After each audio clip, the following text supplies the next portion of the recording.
right, in this unit we'll be discussing the muscular system.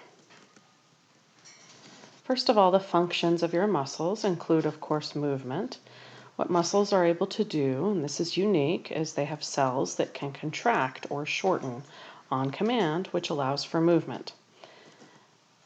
Part of the function of muscles is they can help to maintain your posture and the position of your body by pulling your bones and joints into proper positioning. They can also stabilize your joints. So for example, when you're standing upright, you use muscles to hold the knee in place to keep you from falling over. Muscles, as they do contraction, will generate heat through friction. So muscles can be used to thermoregulate. So for example, when you get cold, you might shiver to generate heat to warm you up. And then finally, due to the sheer number of especially skeletal muscles, they can protect your internal organs. So for example, in the abdominal region, you don't have bony structures protecting your organs, but you do have musculature protecting your internal organs.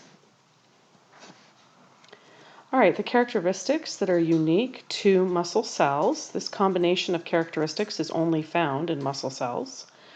Muscle cells or fibers are excitable, which means that they can respond to a command or a stimulus. They are conductive, which means just like neurons, they can create potentials, generate electricity.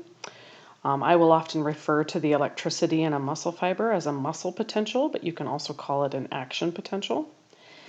Muscle fibers are contractile, which is totally unique to muscle fibers. No other cells are contractile.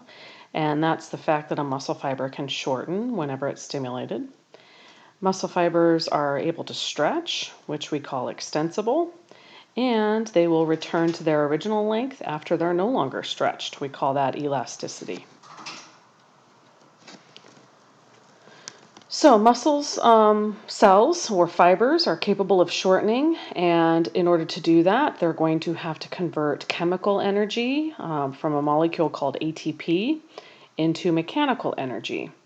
ATP is a molecule with 3 phosphate groups attached to it, and when one of those phosphates are broken off, the breakage of that chemical bond, that covalent bond, releases some energy, which can then be used to do mechanical work, the act of contraction.